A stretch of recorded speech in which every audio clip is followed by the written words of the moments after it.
ज्यादा बकना तो अपने बाप की तरह। वो भी यही कहता था कि तुझसे ज्यादा ज़हीन हूं मैं। टके की अकल नहीं थी उसे।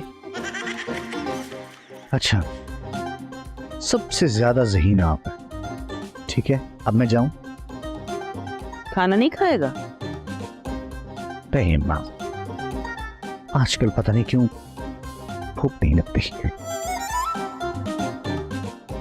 हाय हाय, मुझे इस लौंडे के तेवर ठीक नहीं लग रहे। मैडम तुझे इस पर नजर रखनी पड़ेगी। अल्लाह के नाम पे दे बाबा। हाँ, जो दे उसका भी भला, जो ना दे उसका भी भला।